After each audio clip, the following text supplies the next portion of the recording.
Hello everyone and welcome. This is the Silent K and today we're playing some MekHQ. Hello Mr. McGorilla, how are you? I hope you're having a good day. Likewise, I hope all of my viewers are having a good day. Just, spread the joy around as much as possible. The well wishes. Varank is conspicuous in his absence. I tried messaging him through Twitch, but I guess that wasn't enough. I hope everything is okay with him, and actually, I just hope he shows up later tonight and he's just running behind or something. But, yeah, looks like it's just you and me for the time being. I hope you're okay with that. I know I am. So we were in the middle of this convoy attack mission, which is one of our strategic objectives. That was yes, that was this mission. Hostile force detected in hex 5,6, which is one of our objectives is to engage and defeat that hostile force. We are currently engaged.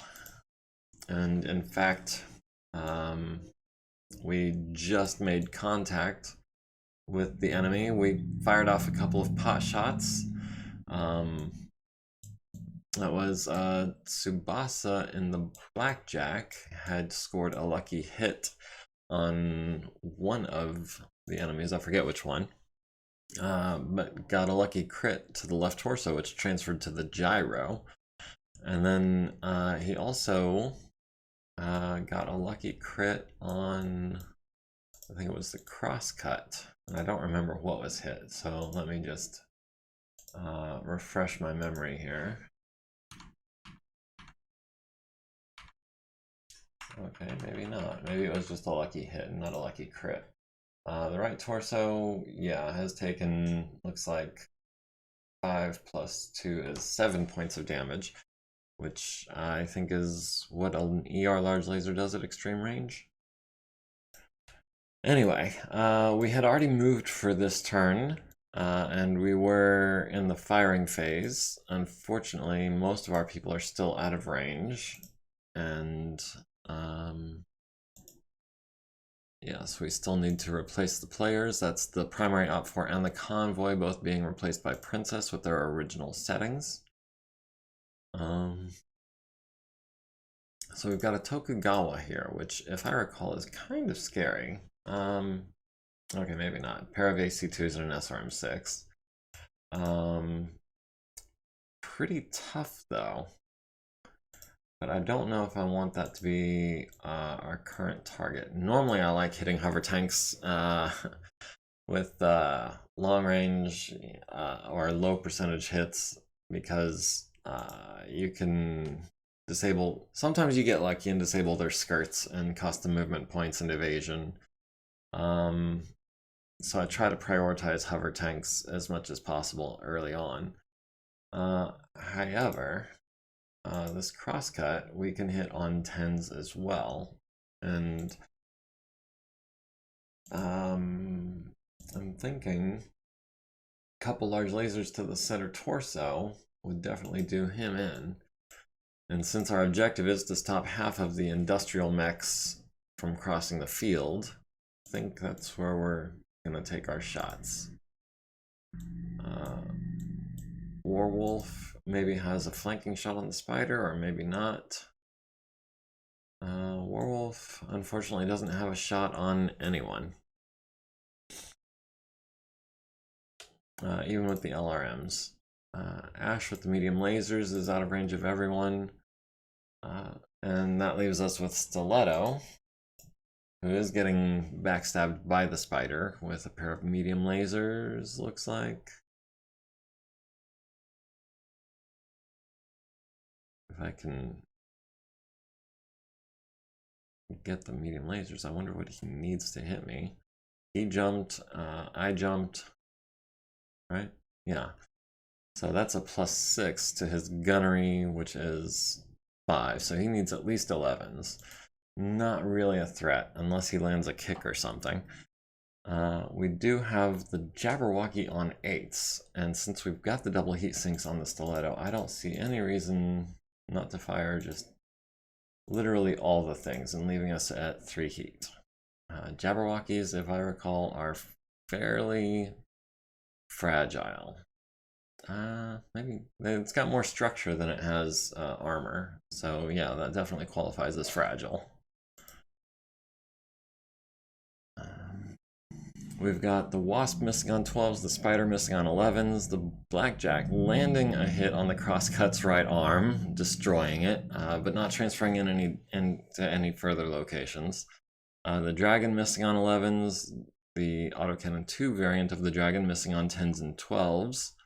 We've got the Manticore missing on 12s with his PPC and LRM 10. Mental note, he could be a threat once he gets better target numbers. And finally, our Cronus landing a medium laser on the Jabberwocky's left leg. So we are...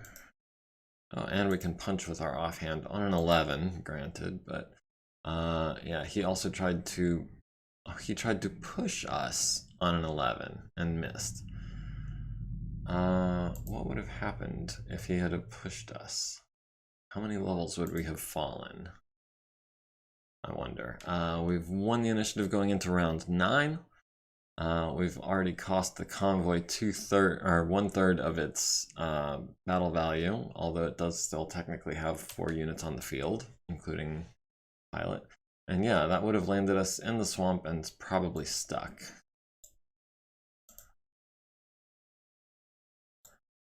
Tsubasa can... Do we want to go there? Do we want to... I don't know where the crosscut's going to go. Let's hold off on him. Holzer, meanwhile, can continue to advance. Same with the Stalker. Is it time? Yeah, we're getting into range with the Stalker. We might as well slow down to a walking pace. Yes, I remember that comment from last week that Ash has the jump jets, and I was kicking myself for not using them sooner, because yeah, she definitely needs to close as much as possible to get into range with those medium lasers and those hatchets. And she should be, if I hadn't forgotten that, she'd be even with Tsubasa over here, and I don't know if you can tell, but that's quite a few hexes further along horizontally. But yes, I appreciate the reminder, because I am prone to forgetting things like that.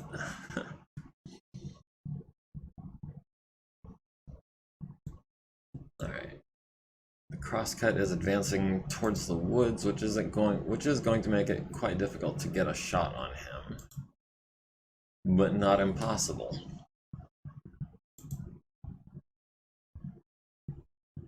And the Wasp is stuck in the mud, the Spider is stuck in the mud. Oh man, if that Jabberwocky weren't such a tempting target. Actually, you know what? We've got an awesome and Stalker.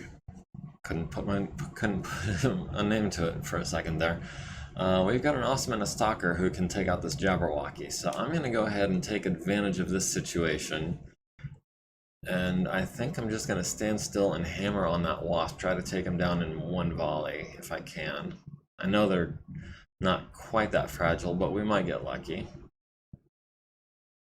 We might just hit with everything, because being stuck is, I believe, a -1 bonus to the unit targeting you.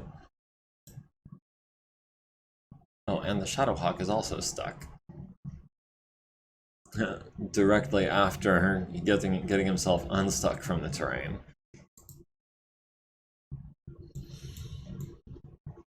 Okay, so we've got the Spider and the Wasp both firing on Stiletto. And we've got Stiletto on 4s against the Wasp. So yeah, we'll go ahead and fire everything again, and since we didn't jump, that only leaves us with 1 heat. Oh, we've got a Pike on the field who needs, looks like 11s to hit the Blackjack, versus we need 9s to hit the Tokugawa. So we'll go ahead and take a couple of 9s, and maybe we'll get lucky and disable that hover tank. Hoser still... Oh, Hoser's got a shot on the Jabberwocky on 10s. We'll fire 3 PPCs at that. It only takes 1 hit against a target like that. And we've got 11s from Werewolf. I don't see anything else that's going to be quite so easy. Oh, Stiletto is absolutely being a target this turn. We've got the Dragon, the Shadowhawk, the other Dragon, the Rhino, the Von Luckner, and an LRM carrier. LRMs need 12s. LRMs need 12s. If I could, please, you know what? That's fine. Ash finally is in range of a target, but only on 17s. Pike missing Blackjack on 11s. The Wasp landing a medium laser to the Cronus's left leg. The Spider landing 2 medium lasers on 8s. Both of them needing 8s and both of them getting 8s. To the left leg again and the left torso. Cronus on the Wasp, landing a large laser to the right leg, critting on his foot and his lower leg.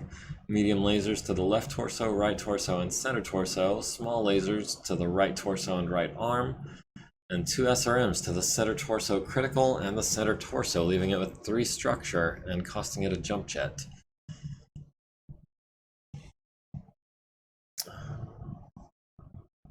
Wrong way. There we go.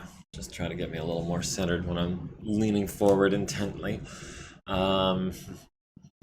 Let's see, the Dragon landing 6 LRMs on an 8 to the right leg and left torso. Blackjack costing the Tokugawa some minor motive system damage. LRM 20's missing, LRM 20's missing. Hoser at the Jabberwocky, landing a PPC at extreme range to the center torso of the Jabberwocky. And the other Dragon landing 10 LRMs to the Cronus's right leg.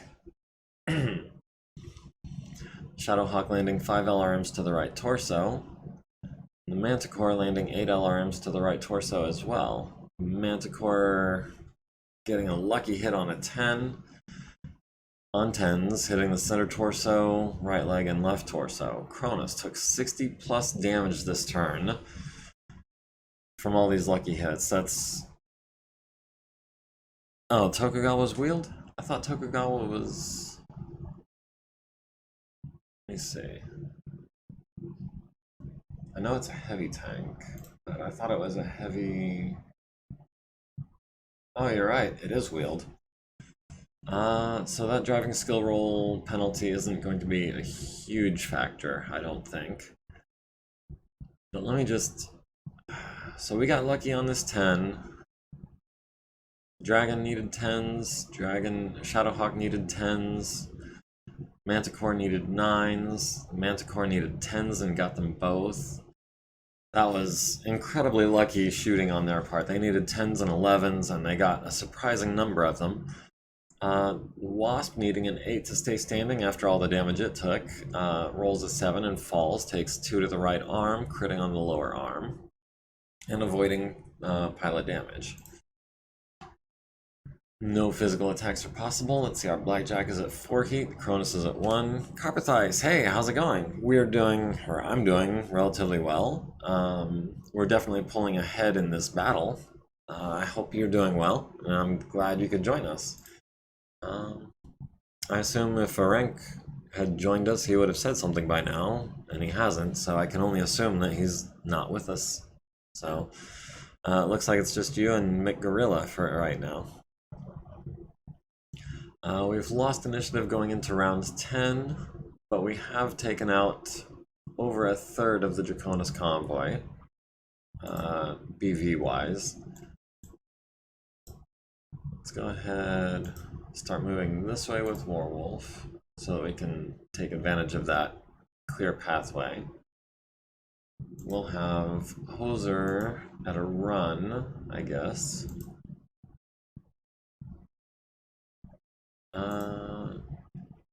Tsubasa is going to continue carrying this crosscut if he can. Actually, the crosscut might want to move there and make it impossible for us to shoot him. So we'll hold off on that and see where he goes first. Ash will come over here and, I guess, work on this Jabberwocky.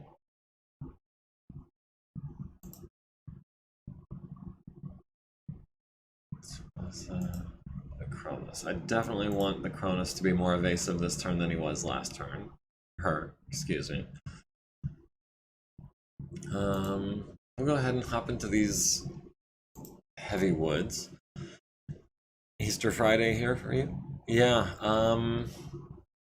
it is Easter Friday, isn't it? I had forgotten. Yeah, Easter is this Sunday, I guess. So I hope everyone has a wonderful and pleasant holiday.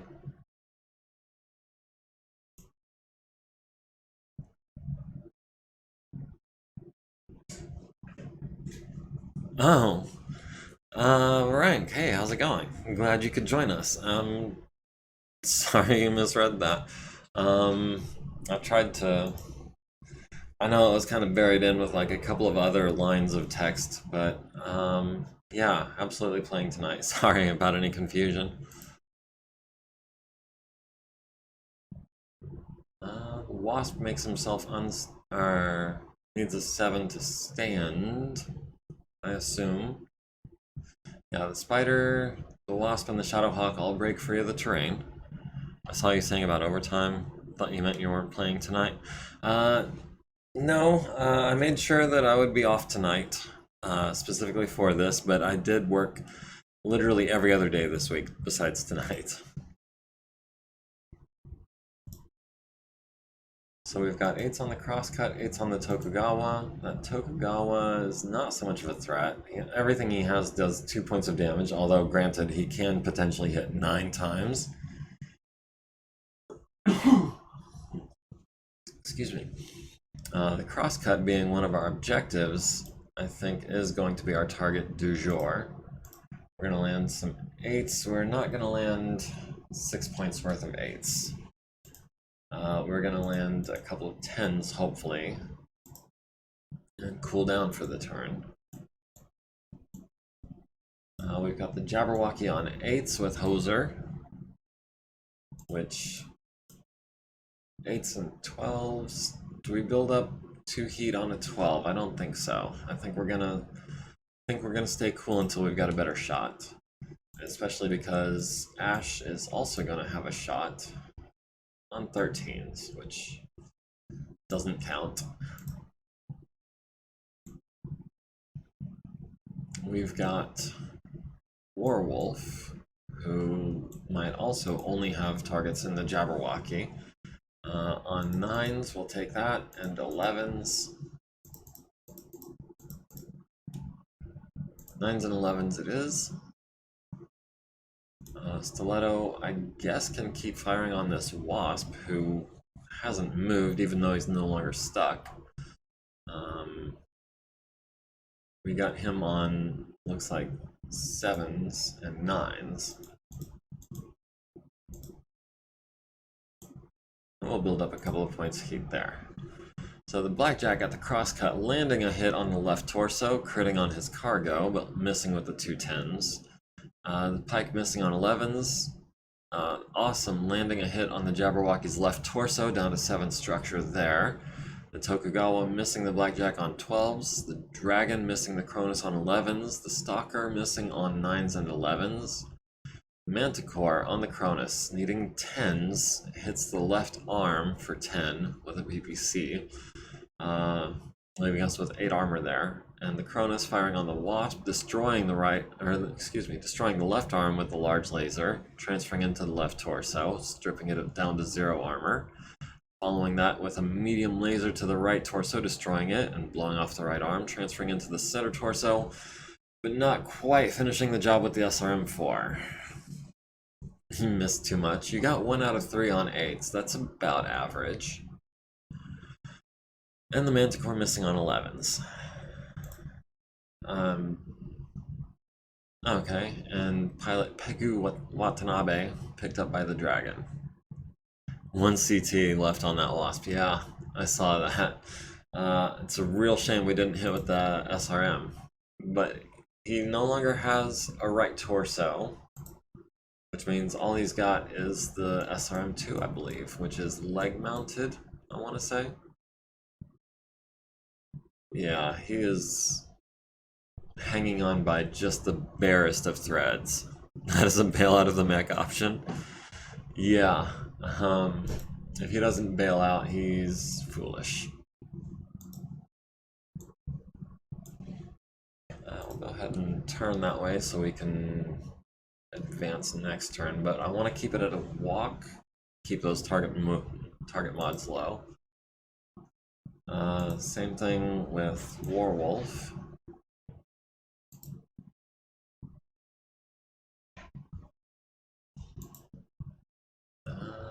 Do we close with the Tokugawa? His autocannons have minimum range, the SRMs do not.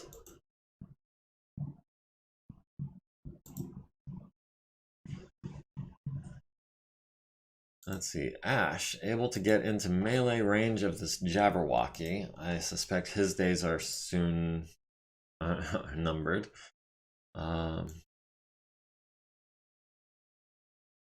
man. What do we do with the Cronus?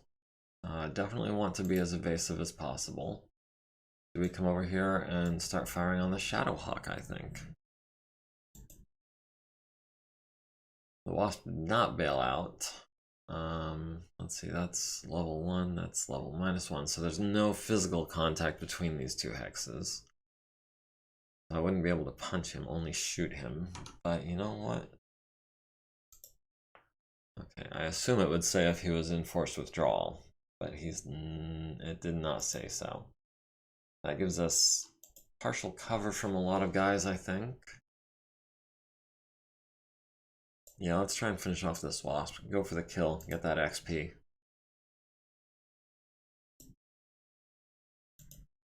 On 8s, should be able to fire almost everything. Yeah, I'm not going to go up to 5 heat. The large laser gets cut. Tsubasa on the Tokugawa on 7s. That's going to be 1 large and all the mediums, leaving us with 2 heat. Should be able to head kick the Shadowhawk. Where did he go? I'm pretty sure he's down. That's level -1. That's level 1. That's a 2 elevation difference. So unfortunately, no, that was not an option. I did think about it, but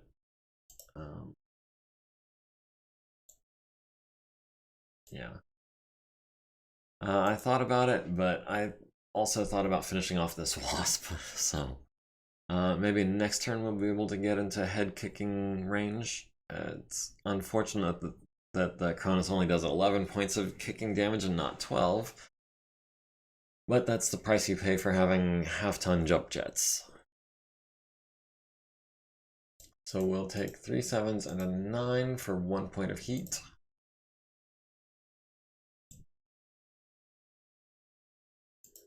We've got the Dragon on 11s. The Jabberwocky is basically toast, I think. The Wasp is basically toast. So yeah, we might as well take a pair of 11s. We might as well take a pair of 12s, since it's right there. Let's see, we've got 11s with the medium lasers, but that's okay because we're also firing PPCs and we have hatchets. The Pike landing an autocannon 2 on the Blackjack's right leg and right torso. Cronus landing medium lasers on the Wasp for the kill. The Dragon landing 4 LRMs on the Blackjack's center torso. The Blackjack at the Tokugawa, immobilizing it with the large laser to the front. Medium lasers to the turret and left side and front. Let's see, Hoser firing at the Jabberwocky, landing PPCs to the left arm transferring into the left torso, and the center torso leaving it with 6 structure, and the large laser to the left torso on a lucky 9, transferring into the center torso and destroying the Jabberwocky.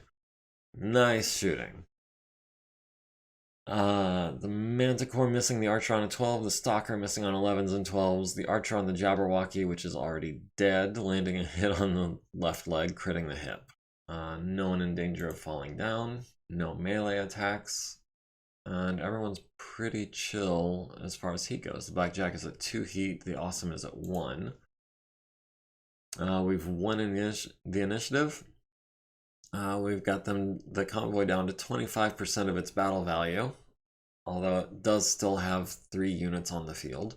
The primary op4 is down to 94% of their battle value.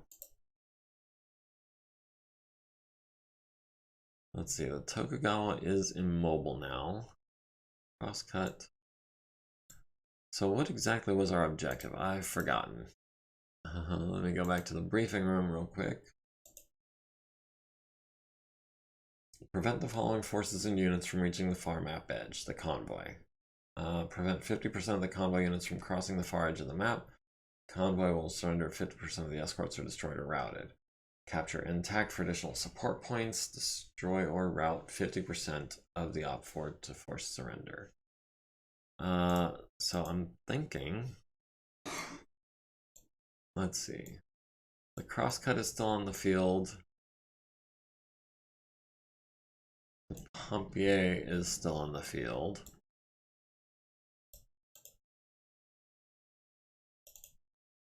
But we got the Jabberwocky and the Carbine, so technically we've already won this battle. Did it stack pull and take out another mech? Unfortunately, no. I do have the rules for large explosions turned off. So even if someone's engine were to go critical, or if there was a massive ammo explosion, all the other units nearby are safe. And I did that mainly for campaign purposes because that makes things a lot more lethal. And lethal strongly favors the one with expendable units instead of the one with the persistent units, which is me. Also, I like to kill things in melee range, so I tend to lose mechs a lot more often when those rules are turned on. Because I do tend to engage at such a close range. But with half the convoy down, we can go ahead and declare victory already. All of half an hour into tonight's stream. We still have the movement phase, it looks like, to finish out. We might as well, but then it should, and I stress should, end the battle at the end of this phase.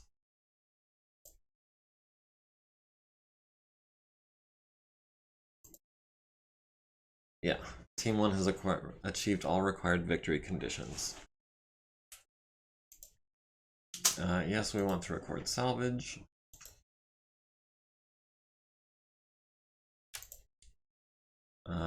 Did we control the battlefield, or did we not? I'm leaning towards not, because the enemy forces were still technically at like 95% of their maximum.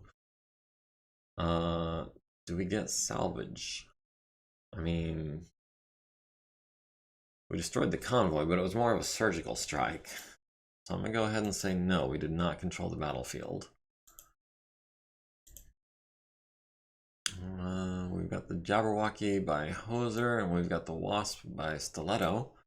The Carbine was Tsubasa, because he did get the double crit on the gyro, and the Tokugawa was a mobility kill, not an actual kill, but that was also Tsubasa. So yay for the XP. We did not capture any of the convoy, we just straight up destroyed them, and we didn't force the withdrawal of half the enemy forces. We did, however, prevent 50% from reaching the west edge. So that is our victory condition. We completed that objective and earned a victory point for it. And we have relatively minor repairs to deal with afterwards.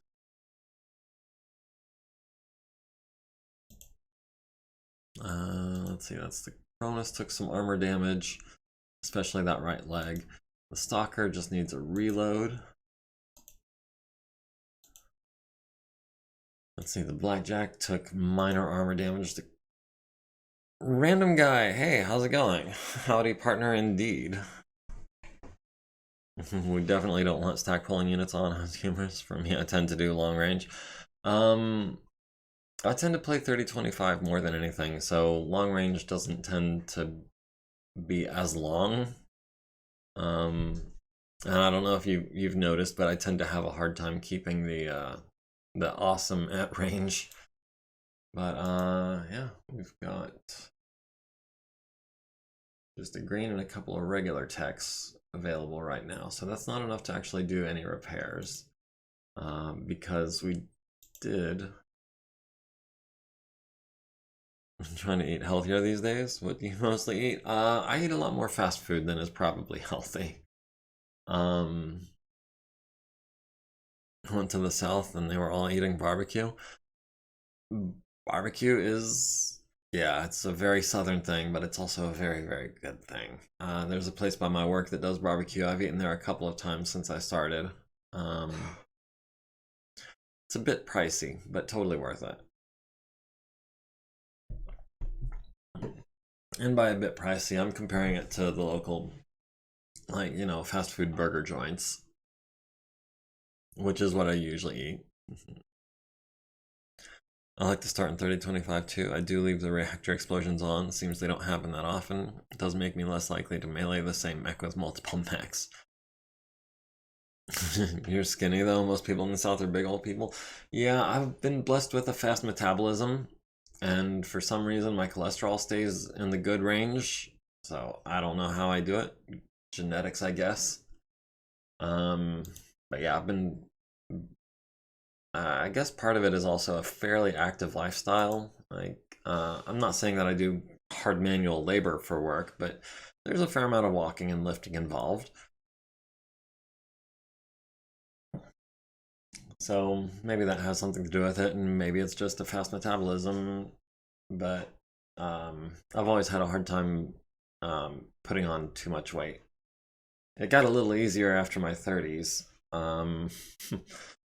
Yeah, my metabolism definitely slowed down a bit when I hit 30. I had to start watching what I ate a little bit, but as long as I don't go overboard, I stay around 180, 190 generally. Sometimes up as high as like 200. I'm 6 feet tall, so I feel like that's a pretty reasonable range for height. I'm gaining weight and cholesterol. Let's trade bodies. It's easier and easier the older you get. Yeah, I'm not looking forward to my metabolism slowing down even further. I like to eat too much.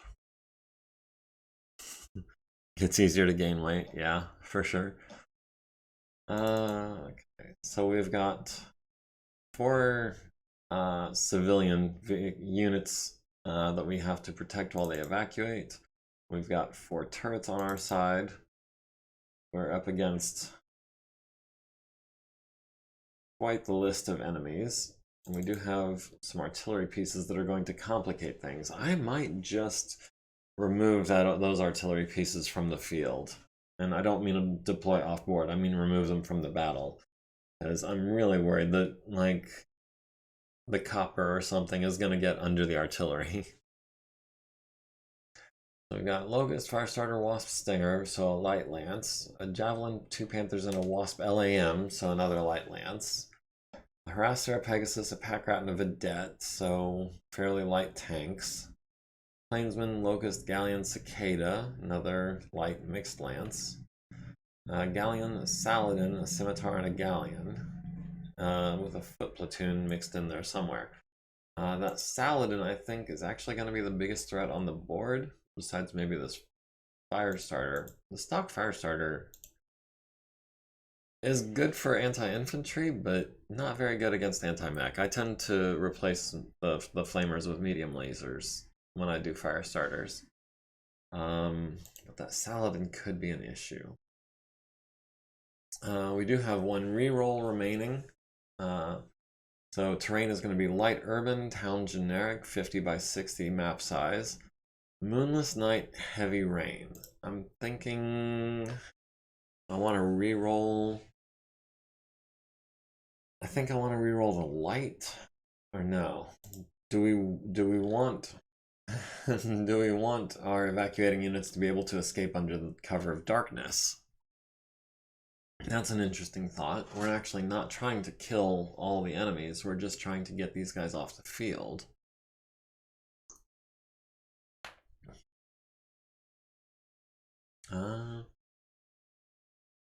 Yeah, you know what? I think well, the heavy rain is going to limit visibility and incur firing penalties. The moonless night is going to slow everyone down and firing penalties. Maybe we buff up the wind a bit to make missiles more useless.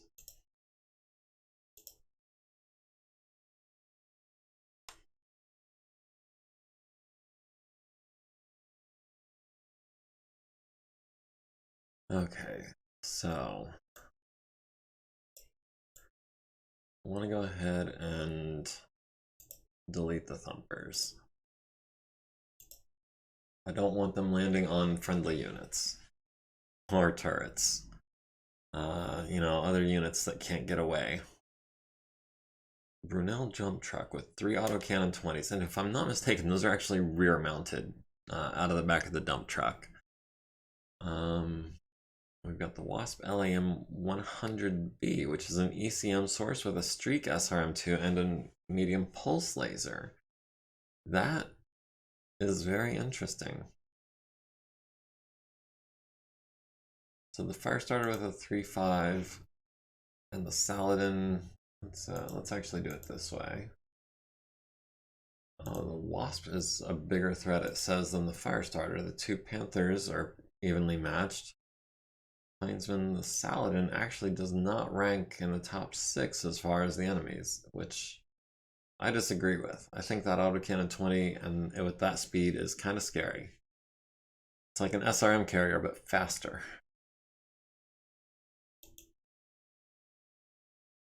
Let's go ahead and, I guess, use our one reroll to flatten everything so that nobody's slowed down trying to get off the map.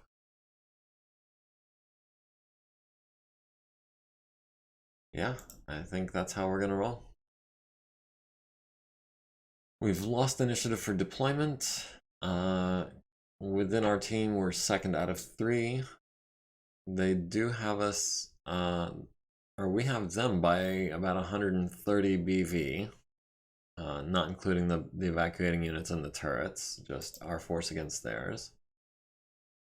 But we are not deploying in the center like I assumed, which means I need to know where they're deploying. They're deploying in the southwest. Okay. So I could actually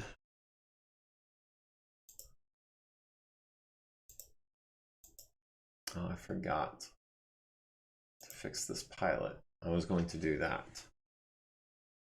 I haven't actually done anything on this map yet. Let me just remind myself.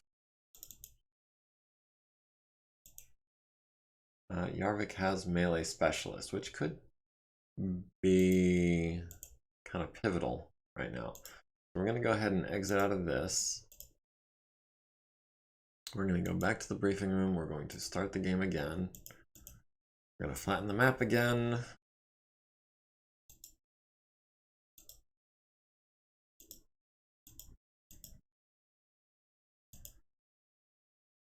And I wanted to try something.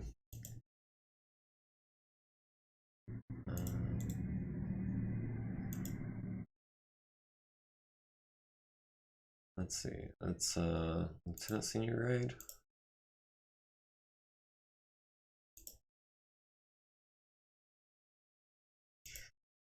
Doesn't want to tell me. He is a 4/4.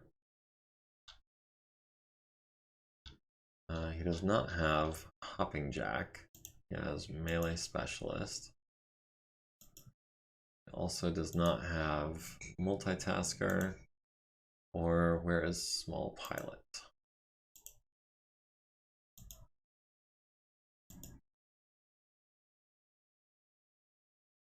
Alright, so let me see if it'll let me do this now. Okay.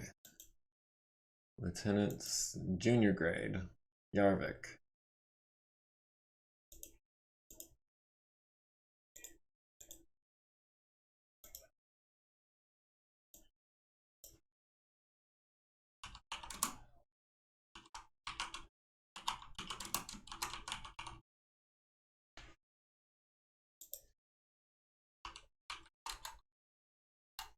Jart.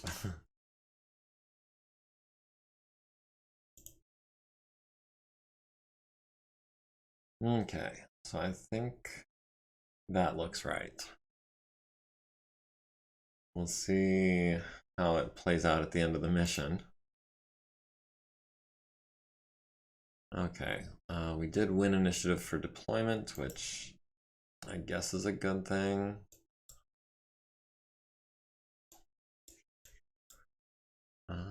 We do have a slightly more clear line of sight to the southern side of the map.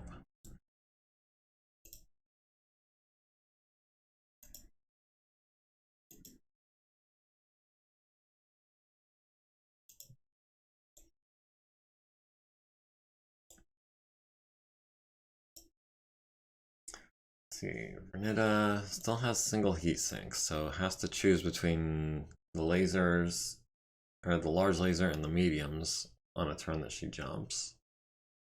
But she does have Hopping Jack, which means that she's going to be better at shooting when she jumps. I think I'm going to jump into these heavy woods on turn 1 and maybe just camp there for a minute.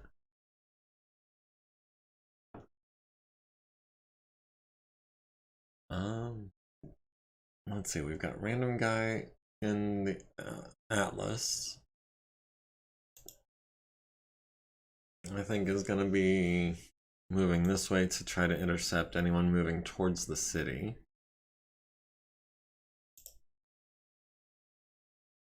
We still don't have eyes on any bad guys. That might be because it's super dark and rainy.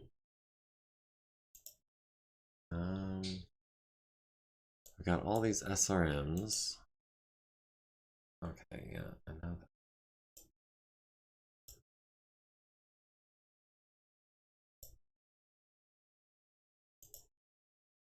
Other Archer, which is just a Mark III.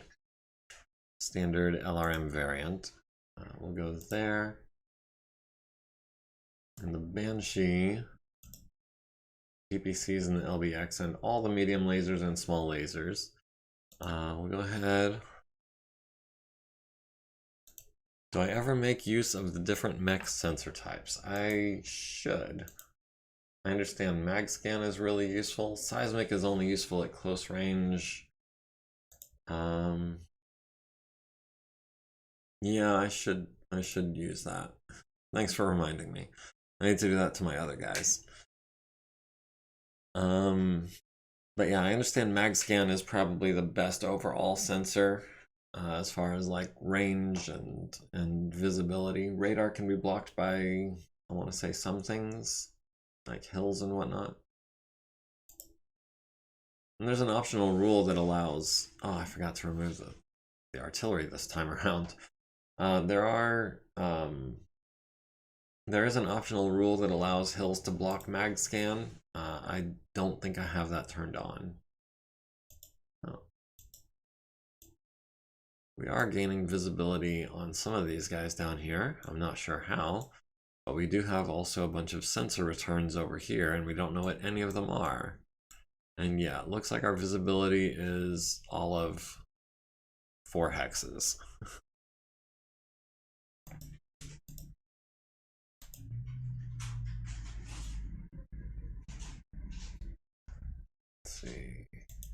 This is random guy who is a fair pilot, but not great.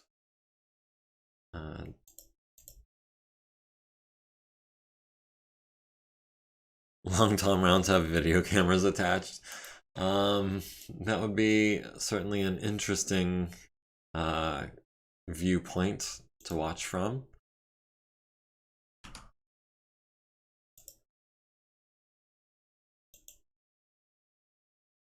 Oof. Even with Reckless Move, we're still paying 2 hexes or 2 movement points per hex. Yeah, we're gonna have a really hard time getting eyes on any of these guys. And 7s because of the rain and the moon this night. Yeah, we're not gonna be moving Reckless. At least not with you.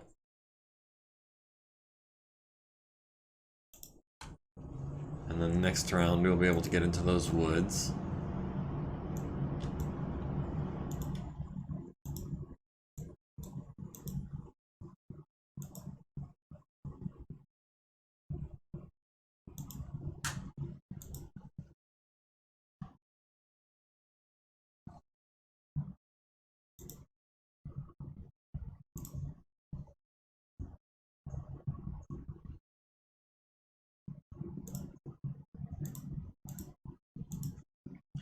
And I've also been forgetting to turn on searchlights. I've been forgetting to change scanners. Alright, Galleon needs to avoid bogging down, needs a 7, gets an 8. Moving through mud hexes. How does this Galleon have eyes on us from way over there? Oh, it's just illuminating with the searchlight.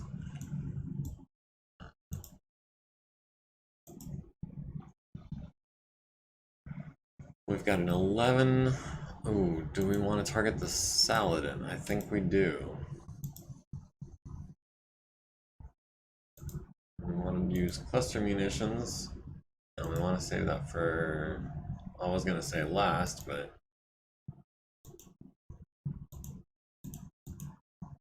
yeah, we'll take an 11 with the LRM, and a 10 with the LBX. We might get lucky and take out the Saladin before he knows what hit him.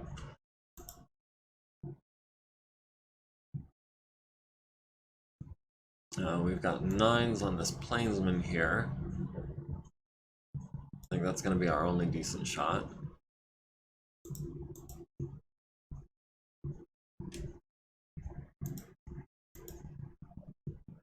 And an 8 with the pellets.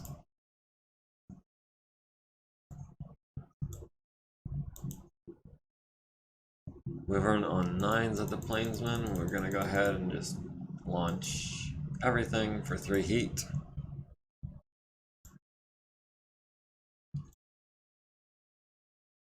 Nothing he can see in range, so Jarvik is going to be doing nothing this turn. We've got a 9 with the large laser. And we'll throw in the SRM-6 because we can take next turn as a cooldown turn, I think. Alright, so a bunch of people got illuminated by searchlights. The Atlas at the Saladin landing 16 LRMs on a lucky 11. So, nice shooting, random guy. Let's see, that's 5 to the rear, immobilizing it, 5 to the left side, 5 more to the left side, stunned for 3 turns after 11 LRMs hit it on the left side, leaving it with 3 structure. Banshee at the Plainsman landing a PPC to the front, costing it half of its movement points, and then the LBX following that up and immobilizing it. Plainsman missing on 11s, Archer at the Plainsman landing a bunch of SRMs, it looks like. Right side rear, immobilizing it. Right side fuel explosion. So the Plainsman is toast. So, and then we hit the ammo, and then we stunned the crew. Wolverine on the Plainsman needing 9s and 11s, but it's already dead.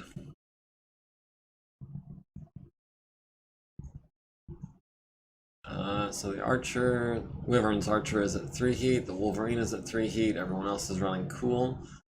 All of the enemies are also running cool. We've already cost them 10% of their BV, and they've cost us nothing. We've won initiative for round 2. And we've got incoming artillery.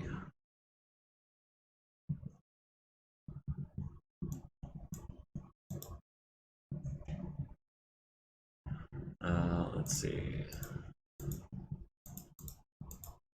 Searchlight on. Okay. I want searchlight on. Actually, that's not going to stick. I want searchlight on.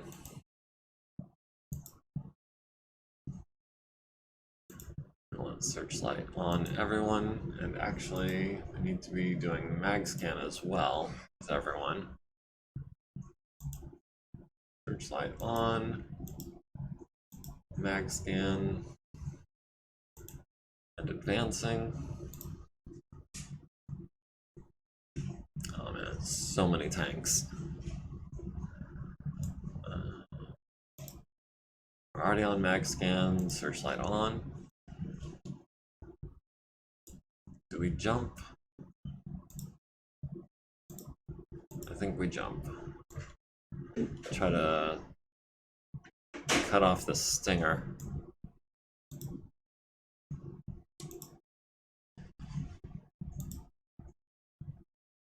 Alright, Pack Rat and the Galleon both failed to break free of the terrain, that they're stuck in the mud.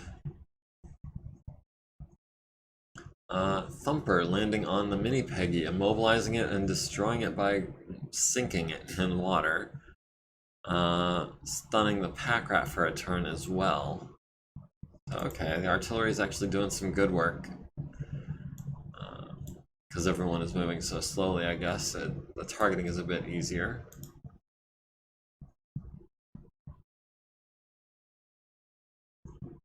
Let's see, what all do we have on the Saladin? We've got a 10 with the large laser. We've got 9s with the mediums. Oh, because the large laser didn't calculate the searchlight. So that's a 7 and 9s.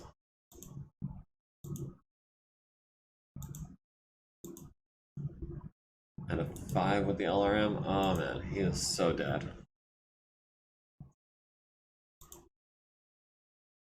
We'll go up to 3 heat to make sure the Saladin dies before he can do anything.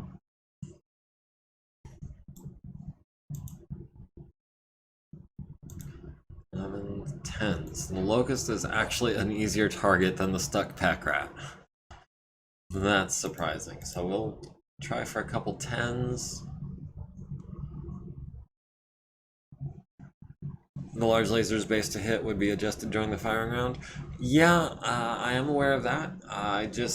It threw me off because when it initially showed me the targeting information, it didn't include the searchlight until I had told it to fire. And so then the medium lasers had a lower base to hit number than the large laser displayed, not actual. Which made me just wonder what had happened there. But yeah, I had to go back and check and see what the number was for the large laser. And I guess we'll fire the LBX on a 9, maybe we'll get a lucky crit.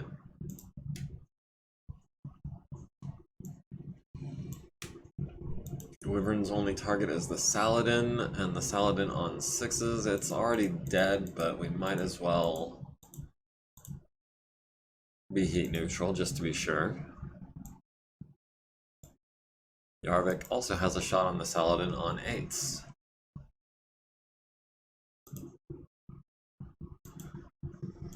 And 4s. Is it worth it going on 4s?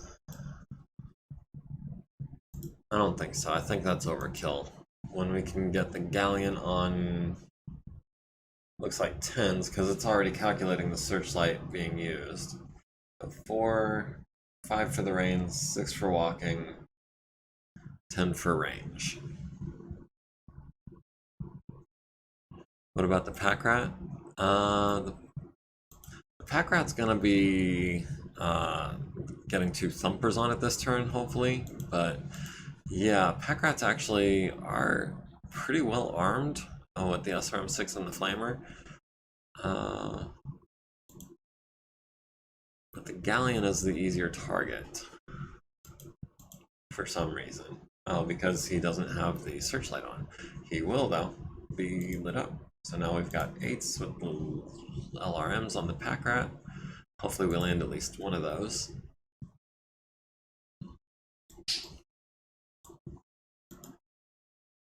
We've got 15 on the Pegasus, and that is including the searchlight bonus. We've got a 16 on him. We've got an 11 there, a 9 there, 6 on the salad, and that's, again, that's overkill. Yeah, we're good at 2 heat.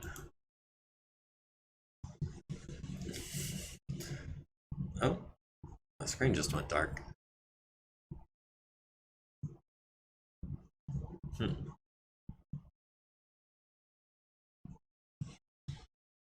There we go.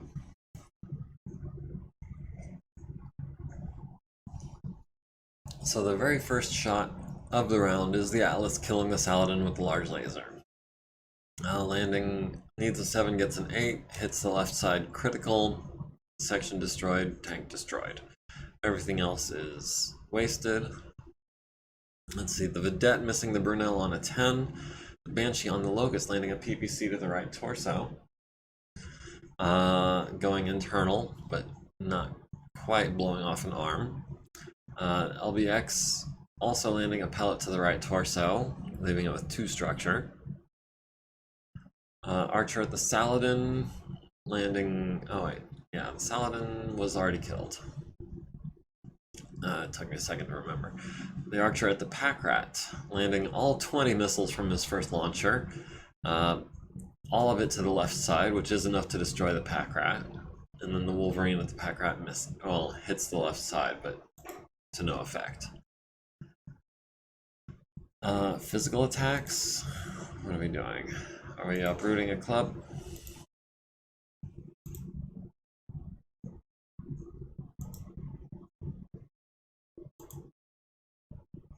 I don't know why random guy is listed as having a physical attack available to him, because I don't see any targets.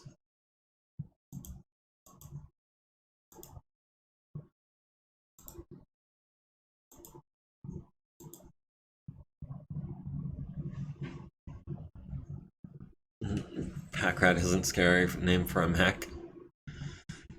Challengers are destroying things tonight. Yeah, they are. Always physical. It's a tank, though. That might make it a scarier name. Yeah, Packrat, not super scary, but I am glad to have it off the field. Everyone except the Atlas is running pretty chill. The Wolverine is at 2 heat. We have won the initiative going into round 3, and we have destroyed almost 20% of the enemy forces already. We've got artillery landing next round. Yeah, I think we will continue to advance, try to screen for the... Why are you guys not fleeing? You guys should be fleeing. The enemy force should just give up. They have their objective. They haven't failed it yet, and in fact, there are enough of them that I am kind of worried that they will be able, especially if these guys decide that they want to try to join the fight instead of running away from the fight like they should be. The Rock Otter and the Copper have the right idea, getting out of dodge, but the Brunel and the Space Hound, not so much.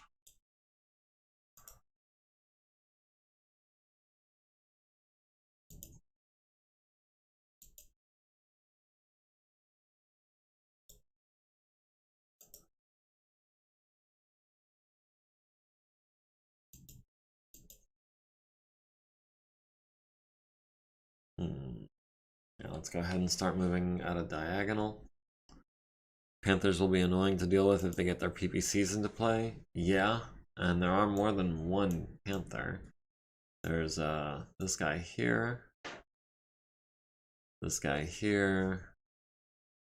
The javelin could be kind of a pain. Firestarter could be kind of a pain. Not really worried about the stinger or the locusts. The galleons, I think those have autocannons? No, medium lasers. Not too much of a threat. Which cicada is this? That's the basic medium laser cicada. The Vedette has an autocannon too, so also not much of a threat. Yeah, I think those Panthers and the Firestarter really are the biggest, baddest things on the field for right now.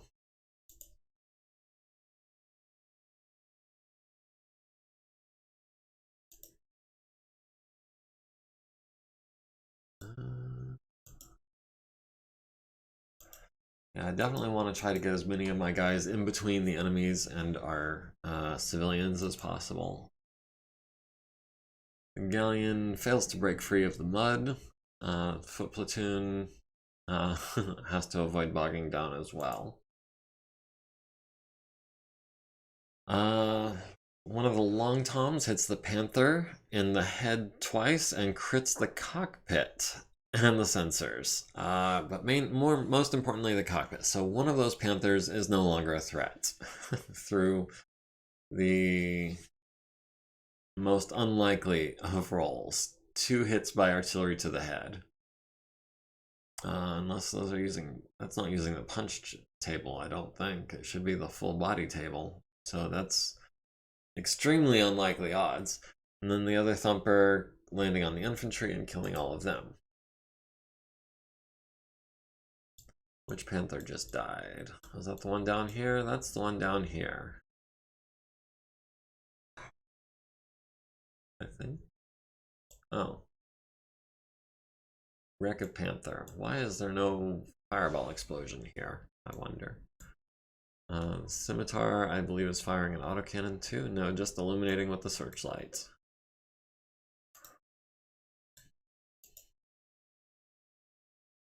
We've got a 13 on the Firestarter, even after accounting for the searchlight. Alternately, we should have a 13 on the Wasp, so yeah. Jumping around in the dark and in the rain, not the best way to get a good shot.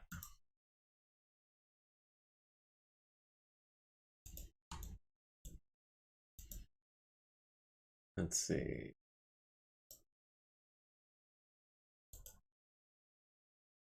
Should have 12 on the Locust. Or we've got an 11 on this Locust. For the Galleon, we might get lucky. Let's see, Petra in the Banshee also has 10s on the Galleon and a 9 with the LBX.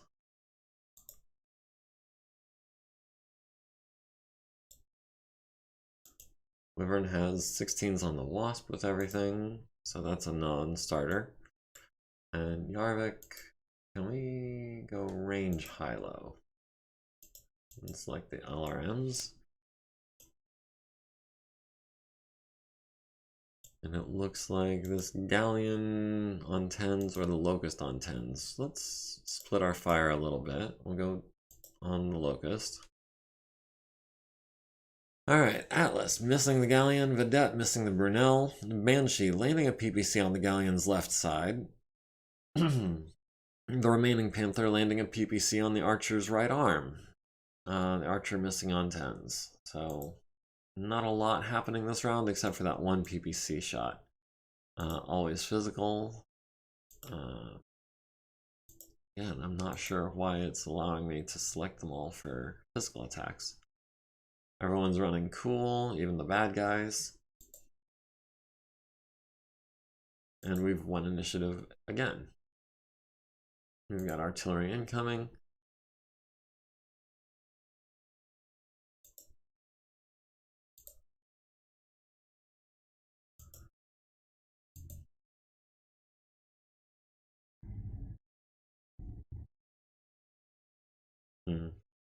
Kind of wishing this was the Archer with jump jets right about now.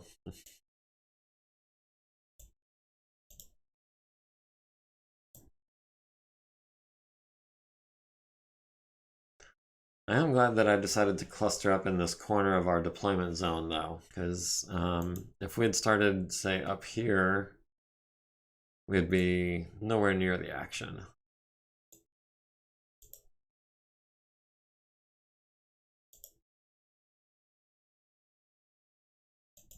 Oh, can we get into punching distance of that wasp? Galleon fails to not bog down.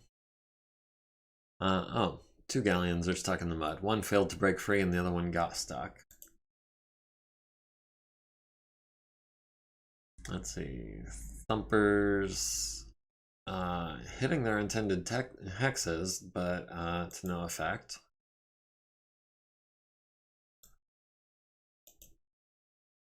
Got a 17 on the wasp. Jeez. 18 with the missiles. 15s. I don't think we're going to have anything that we can hit except maybe this locust on a 10. On a 13.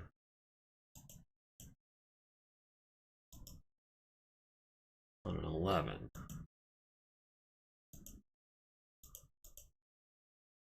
A 9 on the galleon because it's stuck in the mud.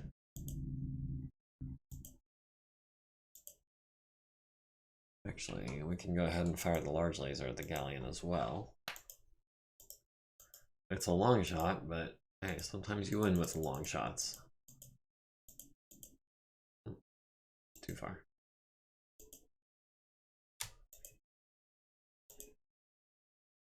Who knows? Maybe we'll hit a fuel tank.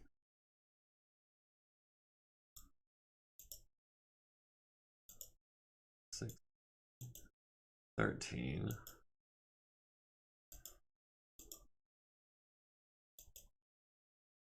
Tens. Is that the same as for the galleon? 8s on the galleon. At what point does it become overkill on the galleon? We've got 11s, 9s, and 8s. Yeah, I think the galleon isn't guaranteed to die this turn, so we'll go ahead and take a couple of 8s with the PPCs and a 7 with the LBX. We're not going to have shots with the medium lasers on anything. We've got 16s here, 13s here.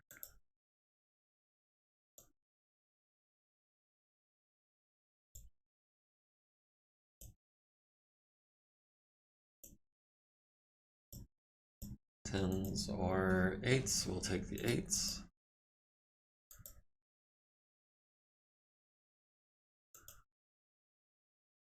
Thirteens on the wasp at point blank range. That's not a good shot. We've also got 11s on the javelin. We've got 9s on the locust. 7s on the galleon. We'll go ahead and fire a large laser. And I think we'll take a cooldown turn and alright, so the Atlas missing on 8s, 9s, and 11s. The Banshee landing both PPCs to the right side and killing the galleon. Everything else is wasted. Did they land any shots at us? The Vedette firing on the Brunel and missing. The Panther missing the Atlas on a 12. Rolled a 10, which isn't bad, but not good enough. And that's it for the shooting for this round. Physical attacks, we have none. Can't touch this. Indeed. We can punch him on an 11 and miss. But I wasn't about to try and kick. Let's see, we have 1 initiative because they rolled terribly. They're down to 69% of their BV. Nice.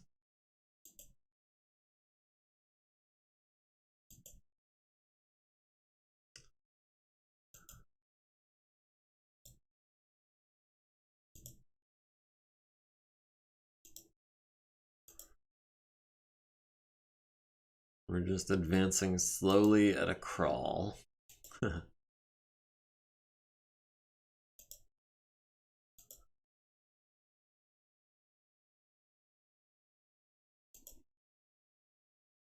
Alright, where do we jump to? Do we try to take out this Pegasus, I think? Or maybe the Stinger?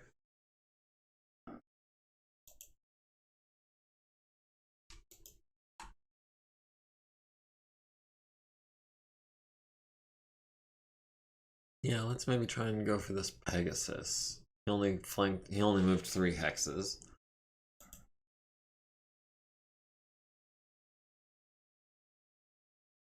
Galleon still fails to break free of the mud.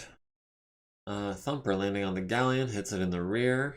Long Tom hitting the Locust in the left leg, the left torso, and the right torso, hitting the other Locust in the left torso rear, center torso rear, critting on the machine gun ammo, and taking out the Locust entirely. Destroyed by ejection. Long Tom landing on the Panther for 15 to the right torso, center torso, and left leg, hitting the Locust. 77 is the dead one. Or no, 90 is the dead one. 77 is still up. So that this not dead Locust takes 5 to the right leg, and then the Cicada takes 5 to the right torso. That was a well-placed shot. It hit no less than 3 targets.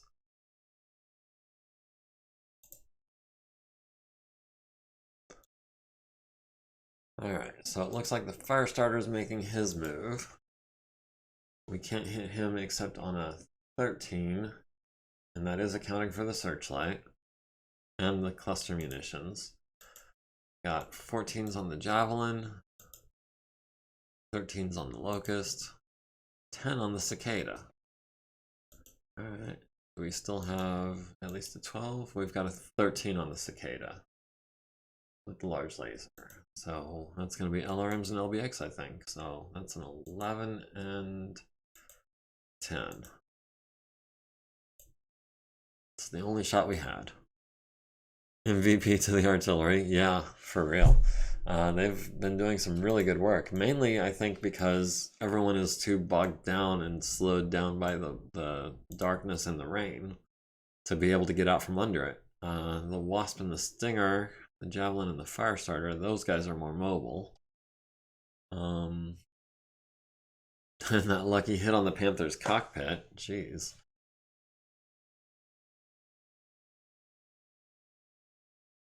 So let's see, we've got 10s on the Cicada and a 9. That's going to be about all we've got, isn't it? Yep, 10s and 9s. We run on the Javelin on 14s, 13s. No shots there. 13s on the Firestarter.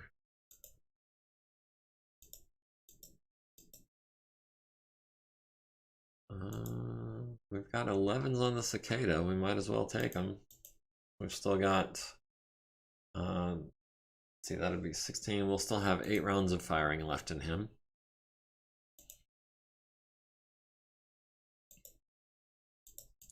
Seven from the Wolverine on the Pegasus. Alright, the Scimitar missing the Brunel on a 12. The Atlas at the Cicada landing 20 LRMs to the right arm, left torso, left leg, and right leg, leaving him with 1 armor in all 3 of those locations and critting on his shoulder with that first hit. Banshee landing a PPC on the Cicada's right arm, destroying it and transferring into the right torso. LBX cluster munition lands on the left leg, left torso, right leg. Those are all down to 0 armor now. Center torso, right leg, and left leg, critting on his left lower leg. Transferring into the right torso for a crit chance there, but nothing doing.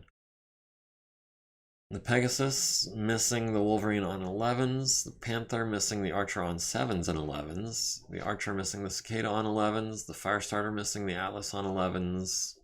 Wolverine on the Pegasus landing a medium laser to the rear, immobilizing it, and 4 SRMs to the turret and the right side.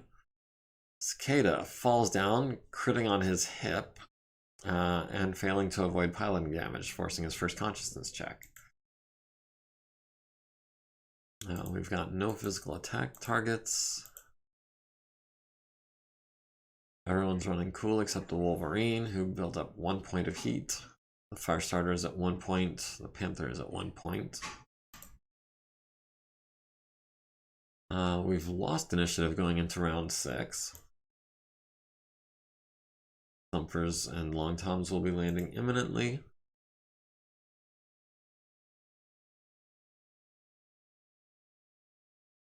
I'm gonna start heading this way, I think. Maybe we'll swing this way. Either way, I don't think... Well, depending on what the Fire Starter and Javelin do, they could potentially jump into, like, this area. So yeah, I think I need to keep moving this way in case they go that way.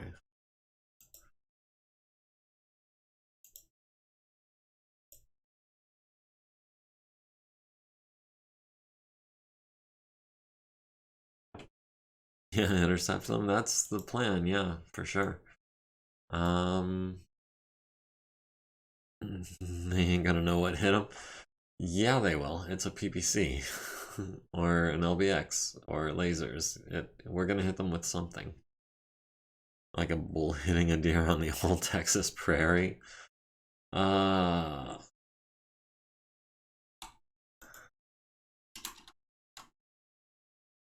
was interesting. You really like playing up the whole Texas angle, don't you?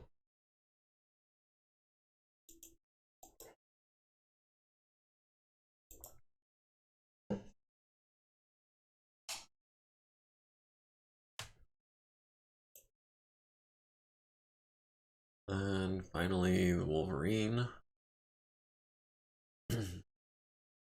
I want to move at least 3 hexes, plus the jump. But I don't want to move much more than 3 hexes because of the heat. Actually, how far can we walk? Not very far. But far enough? I mean, he'll be a target for sure. I have a romantic vision of Texas. In my mind, it's all Alamo cowboys and people living in the saddle. Land on the scimitar. I mean, this isn't HBS.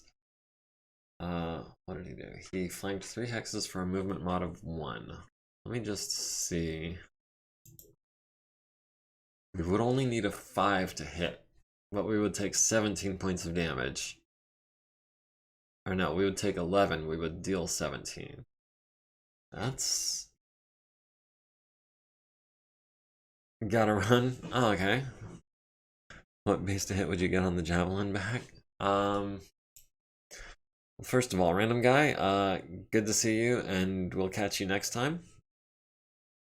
Oh, just jump. To get into the Javelin's back. Ooh, that's... Yeah, that Pegasus isn't going anywhere. He doesn't need to be a priority target, but the Javelin has, what, like 2 points of armor on the back? Oh, literally 2 points of armor on his back. So even a small laser would wreck him.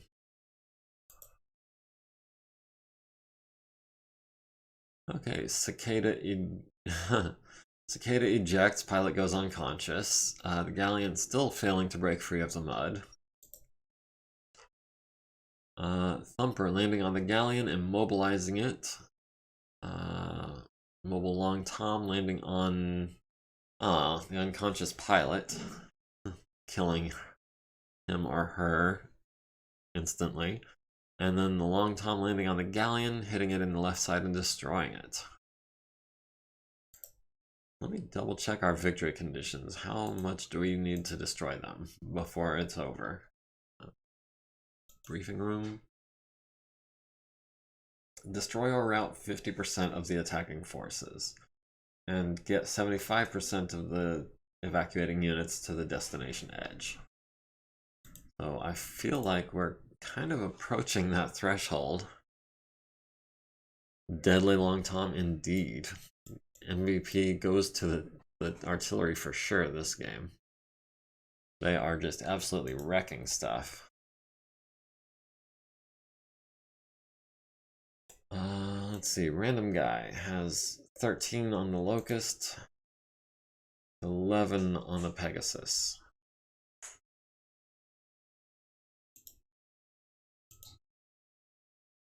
12 with the large, skip to mediums. 7 with the LRMs. 8 with the LBX. And we're still well within our heat budget, because those medium lasers haven't kicked in yet.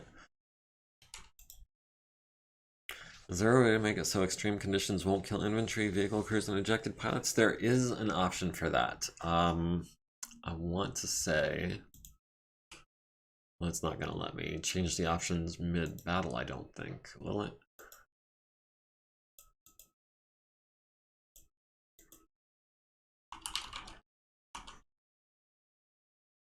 Yeah, extreme temperature survival.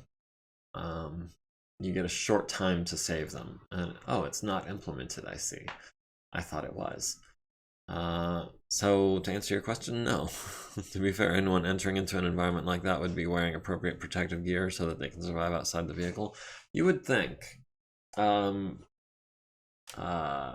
pilots are notoriously poorly dressed, however.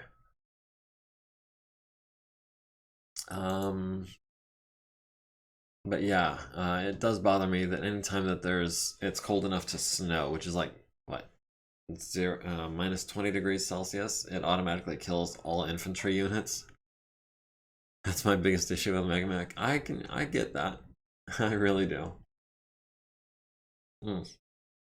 What I have done, at least once in the past, is I will adjust the temperature without changing the weather settings, so that the temperature range is within the survivable, range.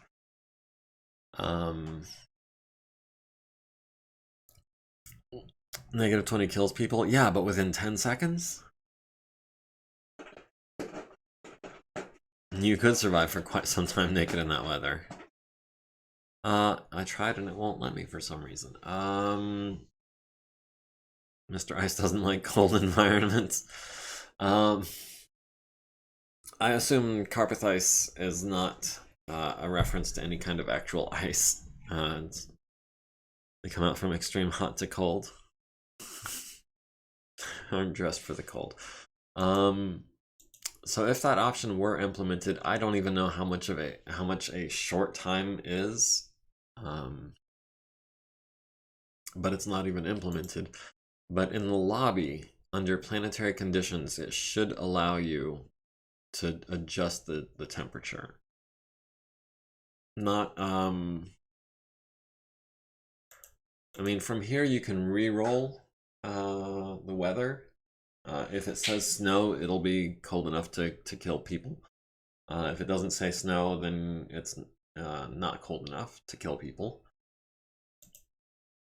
But in the lobby, after you've started the mission, when you're looking at like the map and everything, there should be, under planetary conditions, there should be a spot for temperature.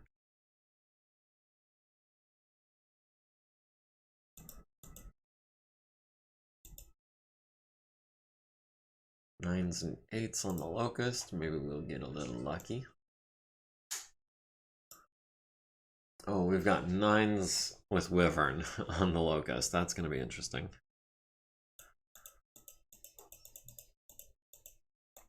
Yeah, we'll go up to 3 heat on 9s. Try to take out that Locust this turn. Let's see. Yarvik with the LRMs on 6s at the Pegasus. Versus 10s at the Locust, who is still noble. We'll take the 6s. And then the Wolverine into the back of the Javelin on 9s. And that'll be all the mediums and the SRMs. 9's not great. I wish it were a little more of a sure thing. Atlas, landing 12 missiles on the Pegasus to the turret, the front, and the right side. Banshee missing on 9s and 8s. The Scimitar missing the Brunel on 11. Vedette missing the Wolverine on a 10. Wyvern at the Locust. Glancing blow to the right leg. Glancing blow to the center torso and right leg. Not the damage I was hoping for. Of like 40 SRMs, I think like 3 of them hit. The Wasp missing with the Pulse Laser and the Streak SRM. And the Panther missing on a 12. The Archer at the Pegasus, immobilizing it, and destroying it, and then hitting the fuel tank and making it explode. So the Pegasus is no more. The Stinger landing a machine gun on the Wolverine's center torso on a lucky 12. The Wasp missing, the Wolverine landing a medium laser on the Javelin's right leg, leaving it with 3 armor.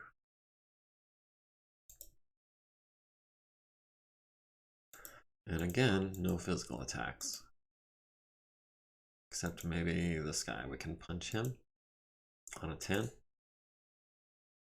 The Wasp tries to kick us on a 9 and misses, and we actually punched him in the center torso, leaving him with 0 armor. The Wasp almost goes down.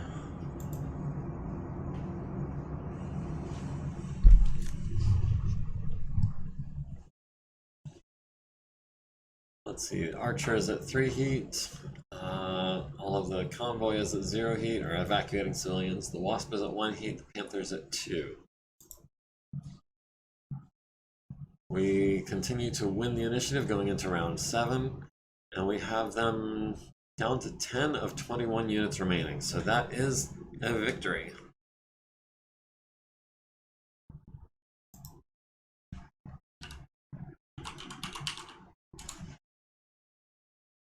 Alright, that was our objective. That's what we managed to do. There's still going to be some artillery landing on the fire starter for 15 to the left arm, right torso, and left leg. The Wasp LAM to the left torso, the Panther to the center torso, Thumper on the Galleon to the turret.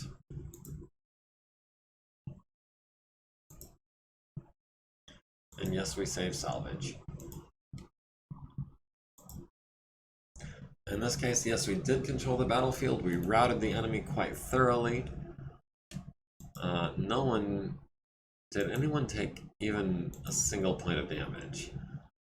We got some ammo to reload here. Don't even have ammo to reload here. Or no, yeah we do, the cluster ammo. Oh, Wolverine took a PPC to the arm.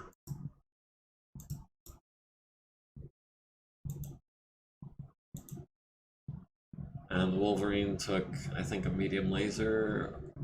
No, a machine gun to the center torso.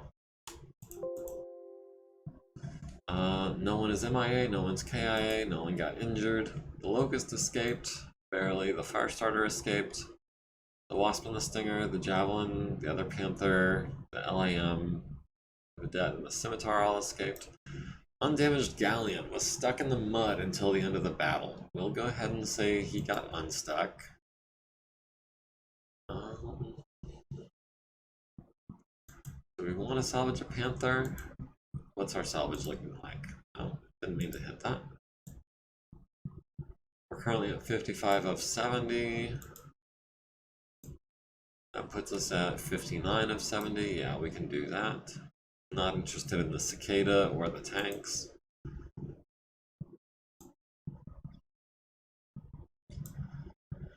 Cicada pilot was injured but not captured. The foot platoon, we captured some of them were killed, unfortunately.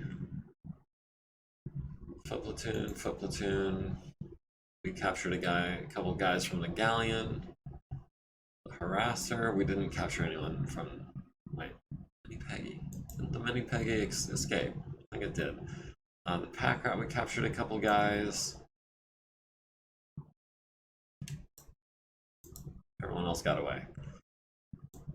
Alright, so foot platoon, infantry, Mini Peggy, infantry, Locust, infantry, artillery. Locust artillery, Galleon goes to Petra, pack rat goes to Vernita. Galleon and the Panther go to artillery. Saladin goes to random guy, Pegasus goes to Vernita. The turrets did not get killed. The turrets went on our side, they didn't take any damage even. The Cicada ejected after getting hit with a barrage of fire. The artillery, yeah, that's what I meant. The artillery killed the foot platoon. When I say killed, there is still a chance that each individual member survives. and there is a chance for each survivor to be captured. So that's why you'll see, for example, some of these guys are KIA, some of them are wounded, some of them are captured. There is some randomness on the field when the unit is destroyed. That just means that it's no longer combat capable. But like this guy only took 1 point of damage, but he was just like, nope, I give up. Which I'm okay with. We forced withdrawal of at least half of them, which was our primary objective. We can go ahead and say all of these guys reached the edge. I do think it's funny that that one guy gave up after getting 1 injury, which is probably like a laceration or a bruise. Huh. Wait, why will the facility be destroyed? No. Oh, because they evacuated. What happens if we go back and uncheck that?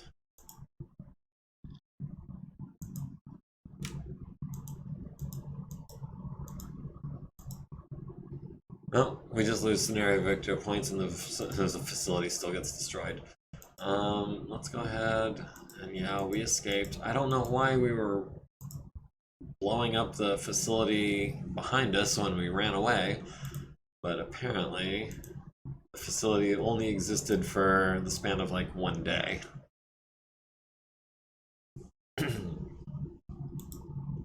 We've got this hostile industrials facility at 6-5, which is our other objective. We're liaison, so we're actually gonna be employed until June 26th. Because it's kind of cut off here at the end, but maintain victory point count above 0 by completing required scenarios until the end of the contract is what it says. So the infirmary, none of our people were hurt. These are all prisoners, but we'll still give them to Delphine to practice on.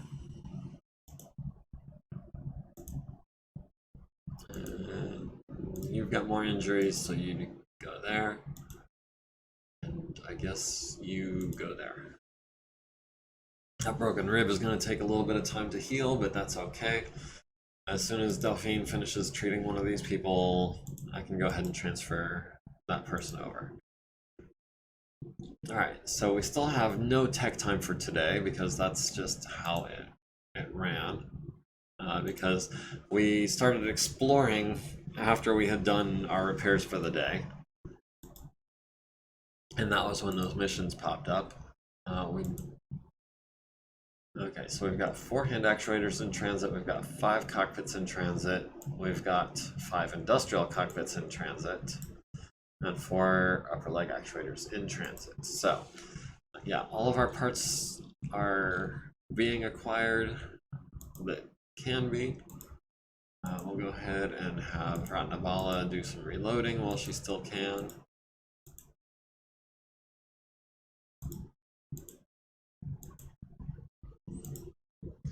We're gonna have Big Nook do another one. Kai, take a coffee break. 5 minutes is fine. We'll pick up tomorrow. Oh, maintained units, of course. Panther.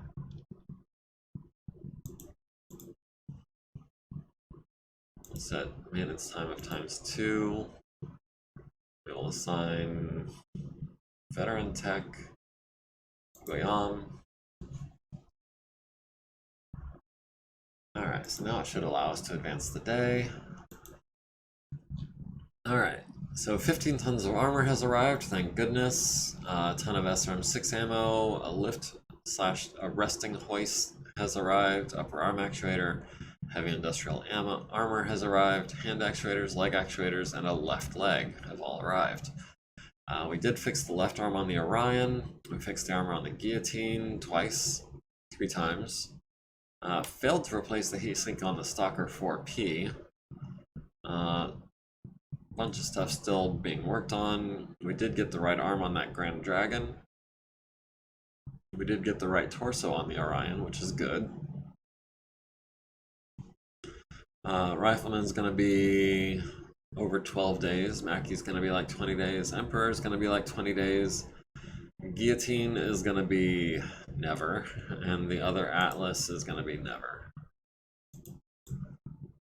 Alright, so starting at the bottom, let's go ahead and put in a transport bay. Let's actually put everyone in the transport bay.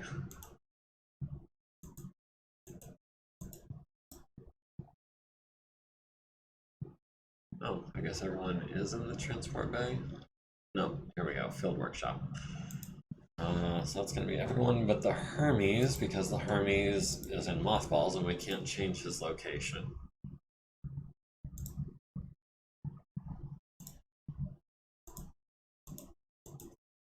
Alphabetical, by tonnage, and then by type.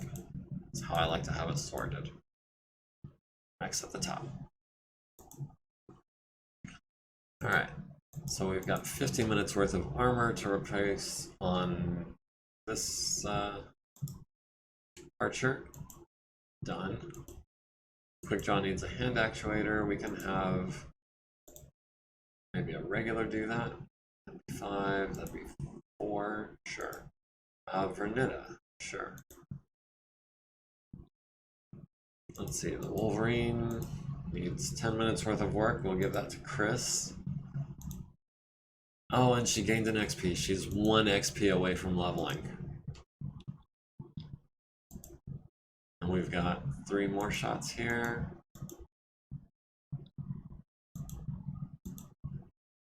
Randabala can do ammo.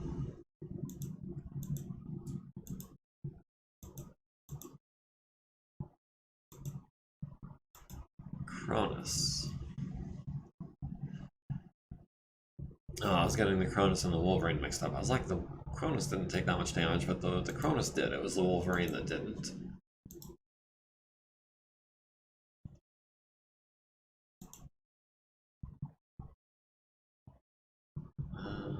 Let's see.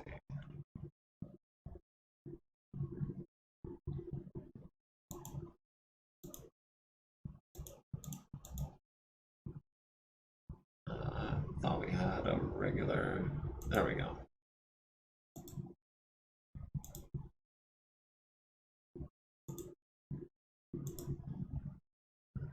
And that'll carry over into tomorrow, but so will the leg. Right arm on the Orion. Fred has full time, so he can get that done hopefully tomorrow.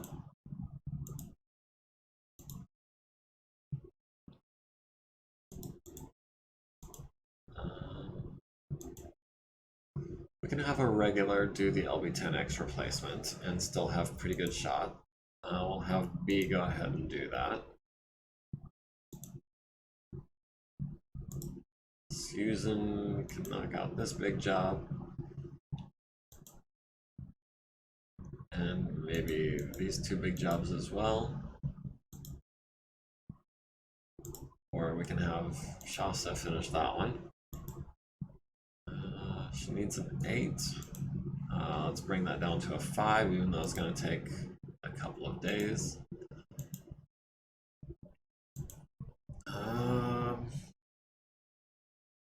We're going to wait on the left leg.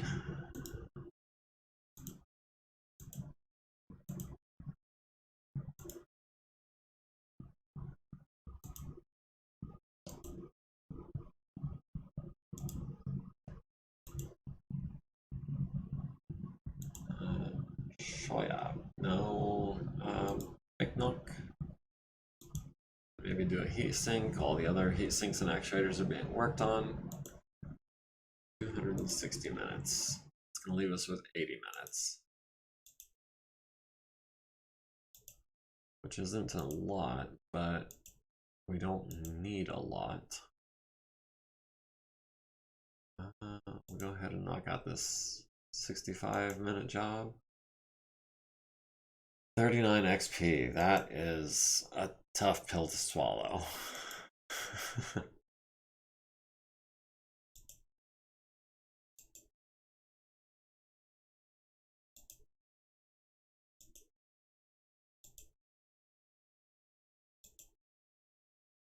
Alright, one more mech off of the list. That one will hopefully be done soon. That one maybe tomorrow, maybe not.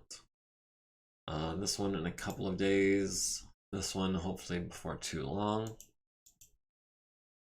Repair mech. Oh yeah, this is the one we just salvaged. On a 5. It's only 1 point. We'll find out tomorrow. That'll be 300 minutes, and that'll go to Shoyab, I guess.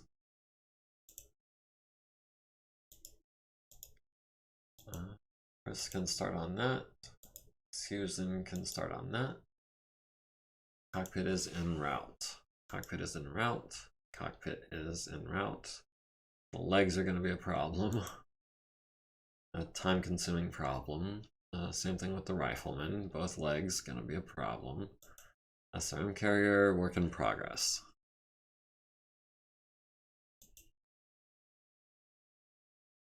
Let me just double check, make sure no pending battles. TO&E. So Mariana Lance is actually ready to roll again.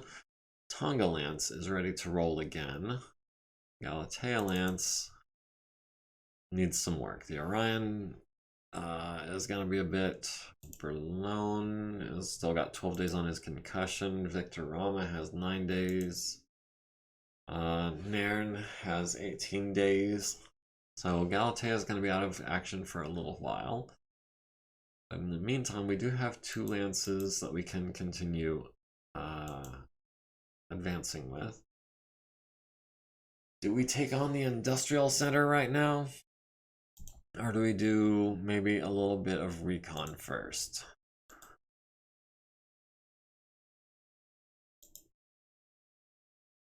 We'll have Mariana Scout here. And I guess we'll have Tonga Lance there.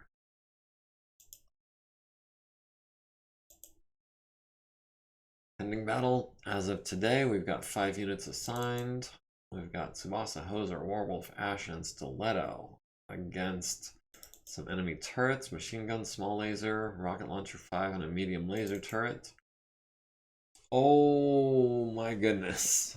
Against 2 lances. One of those lances contains 3 atlases. All of them 7Ds. There's an LRM carrier, rifleman 3N, and a dragon 1N.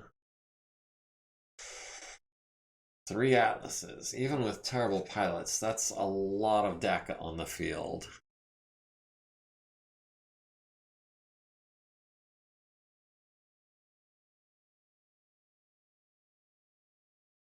On a 25 by 35 size map. That is not a big map. 9 hexes is fully a third of the map. Light urban, farming town, daylight clear. Really the only good thing about it is that they're not great pilots. The best one being a 4-4. Actually, do we have any XP to spend? Chris with 39, not quite. Let's go ahead and sort these by role. And down here to the mech warriors. We've got Ruby Singh Gilmore with 30 XP, which I don't think is enough. Oh, it is enough for piloting.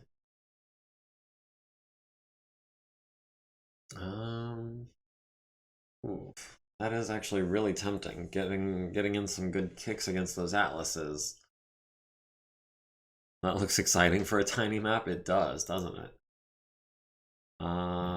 Vale Raskzak has enough for, I think, either a piloting or a gunnery. Do we want to go gunnery? I, I, I'm tempted to go gunnery on his behalf, but we'll see. We've got Victor Rama has enough for a piloting. We'll go ahead and do that. Zero Chew almost has enough for a piloting. Weapon specialist. AC5. Oh, he's waiting for the rifleman to get finished. Excuse me. Nairn has almost enough for a gunnery. Let's see. Now the ones who just made 10. Let's see. Which lance is this? This is Mariana Lance. Don Gatto has enough for a piloting. Tempting, but I'll wait until I hear from you on Discord. Wyvern. Petra. Petra is saving up for leadership so we can get more mech techs on the field. It's gonna be quite some time. 30 XP, so 19 to go. Earl is 2 points away from being a 4-4 pilot, which is exciting because he's in an Atlas as well. No one else, it looks like. Vernetta is 1 XP away from a piloting point.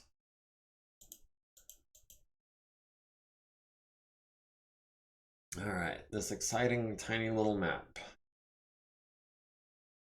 2 lances. So we've got the 1 reroll. Do we want to make it foggy or darker or rainy?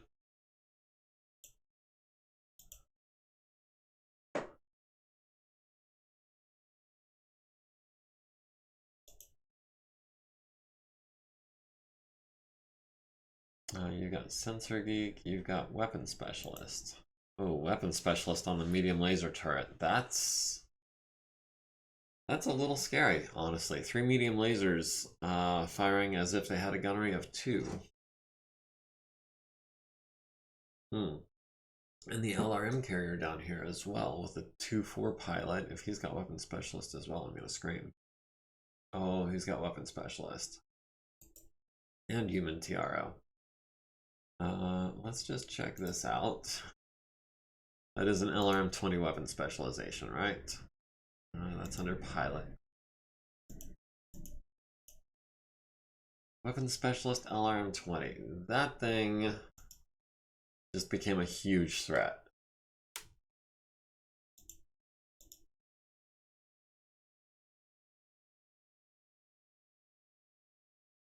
Okay, so again, we do have artillery on our side, and they're not bad shots, 3s and 4s. We've got the medium laser turret on their side, machine gun turret, the small laser turret, and the rocket launcher turret with a BV of 5.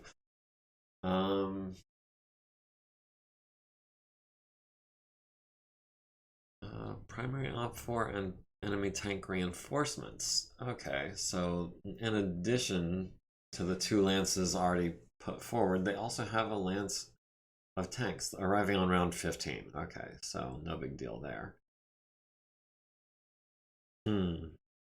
Now, if we can capture this base, that'll be worth a support point every week because it is an industrial center.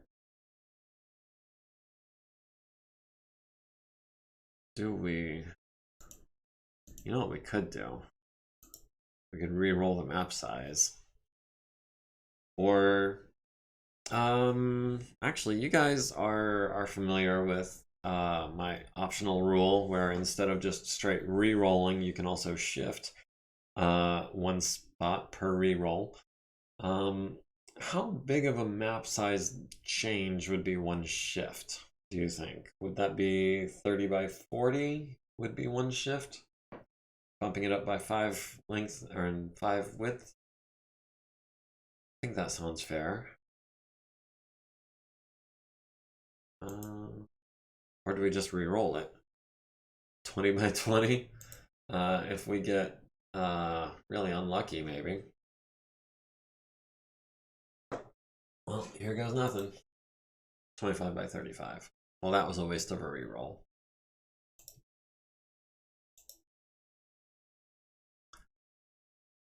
That's okay, I didn't have anything else that I necessarily wanted to do with it. Those 3 atlases do have me a bit worried, though. We've won initiative for deployment. We're deploying on any edge. They're deploying presumably all in the center. Yeah, primary outfor in the center, tank reinforcements, which I guess I missed before. That's a behemoth, a demolisher, a partisan, and a rhino. That's and they're starting on the east side. So we want to deploy on the west side, try to maintain a little different distance between them and us. Oh, I really don't want the blackjack taking the heat. I don't want any of our guys taking the heat. That's a lot of heat. Up close and personal, that's how I like it. Not against 3 atlases. Against 3 atlases, I'd rather stay outside of 9 hexes and only worry about the LRM-20.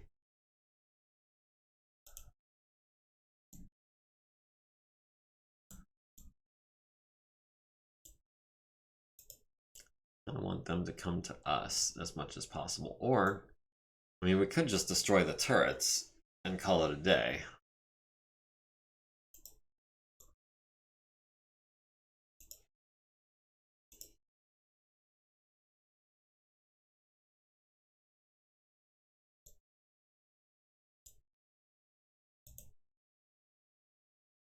Oh, that LRM carrier. So scary.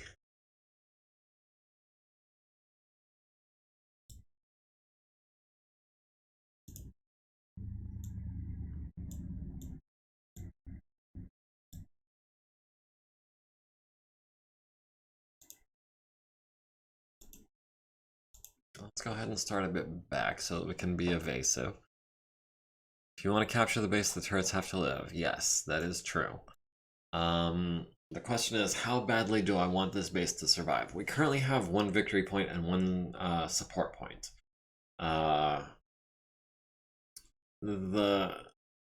Taking control of this base would give us an additional support point per week. Oh, that's what we could have done. We could have used our support point to bring in reinforcements. No, because our reinforcements were already deployed doing recon. We could have waited a day. Matter of fact, maybe we should have. We'll see how this goes.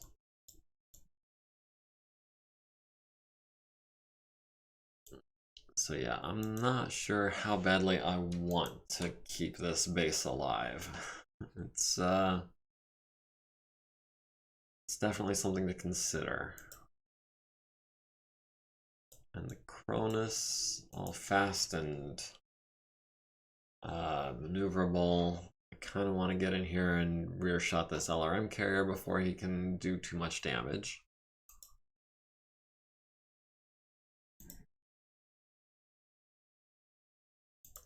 We've got artillery incoming. We'll be landing next turn.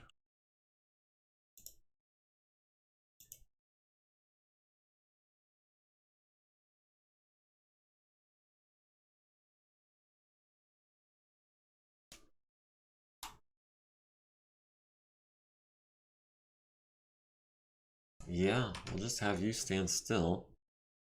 Yeah, I was just coming to that conclusion myself. Backwards into the water? That'd be 2 piloting checks.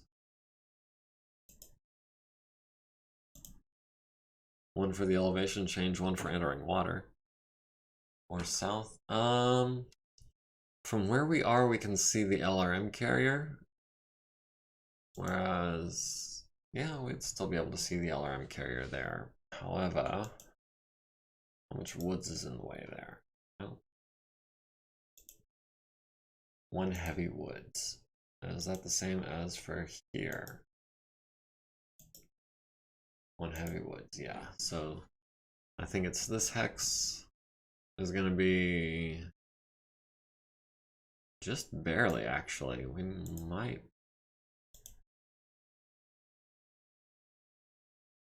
Or we could.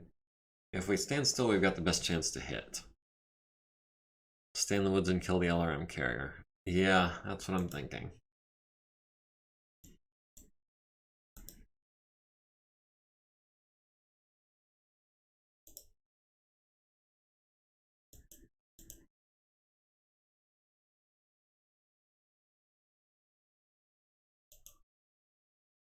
That LRM carrier, man, that is bloody scary. I do not want to be in his forward arc any longer than I have to be. Tsubasa with the ER large lasers. Actually, I think I want to try to maintain distance here.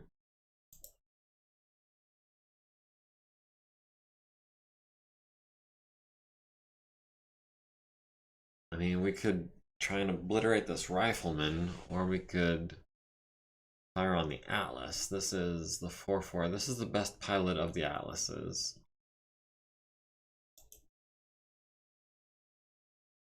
I kind of don't want to be within range of that autocannon. 4-4, he walked. So that's 5, 6 for my movement, 7, 8 for range. Okay. Or we could maintain 7 hexes, make it a 10 for range, 9 for our movement, because we're not evasive at all. 9 by standing still or an 8 by advancing. We'll take the 9.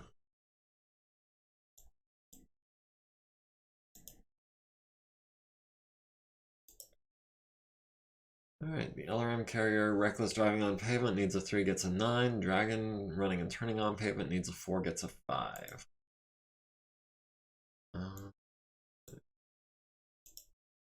Starting with Hoser. Big guns first. LRM carrier on 8s. And a 10? Yeah, we'll take a 10.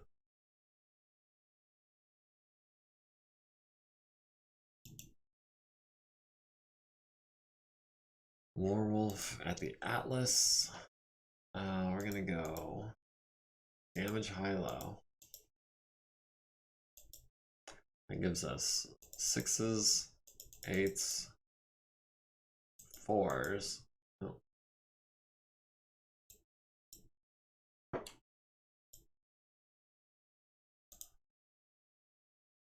4s and 8s. Do we go up to 4 heat? I think we go up to 4 heat. I want to knock this guy on his ass.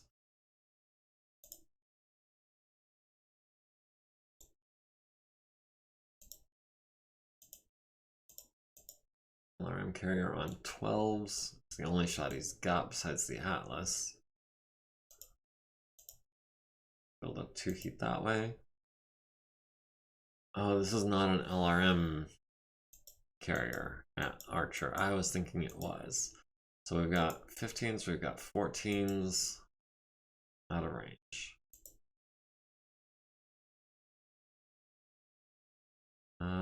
12s and 8s and 5s. Oh, Warwolf is going to eat a bunch of LRMs. Hopefully it's just for 1 turn. 6s on the Atlas. 5s on the LRM carrier. Yeah, I want that thing dead. I want it dead yesterday.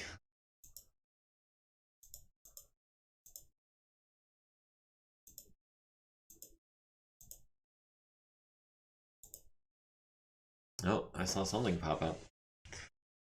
And unfortunately, I'm gonna make it to the end of this turn, and then we're gonna call it for a night. Where does the Atlas keep its ammo? I think it has some in the left and right torso, because it has the SRM-6 and the LRM-20. Hold on, let me... without skipping ahead too much. Center torso, right torso. Yeah, right and left torso is where it keeps its ammo. But, I mean, it has so much armor. It even has 14 points in the back. That's ridiculous. Almost 50 points on the center torso front, 40 on the legs. Oh god, that thing is just so tanky.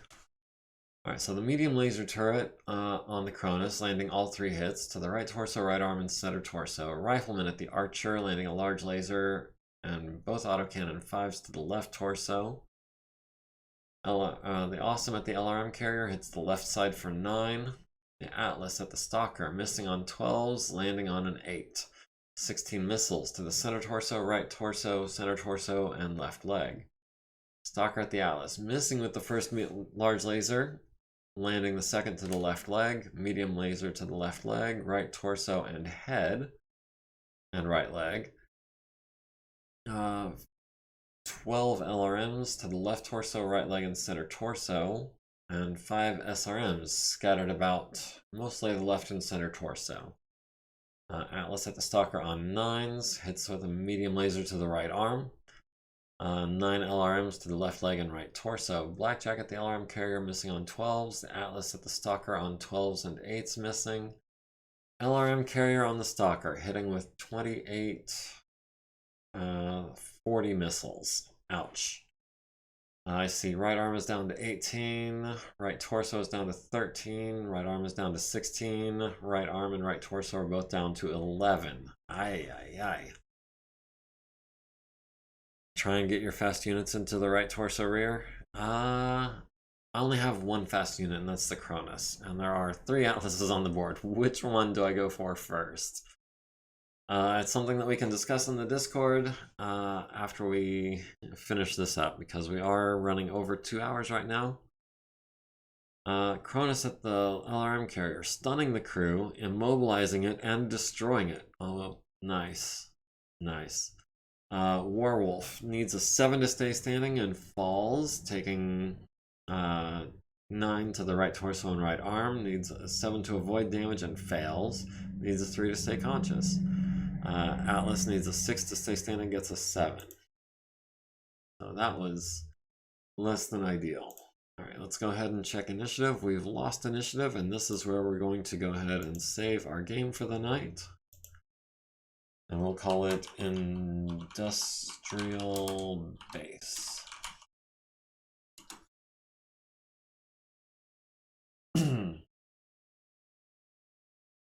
Alright. We just saved our game. Let's go ahead and save this game as well. 1 day later. Walking away from an Atlas battle. Unfortunately, yes. This is all the time that I've got for tonight. I do appreciate you guys joining me. As always, like, comment, follow, subscribe, join the community. Link to the Discord is in the bio. You know, links to everything is everywhere kind of stuff. I hope you guys enjoyed tonight as much as I did. Thank you for joining me, and we will see you next week. Have a good night.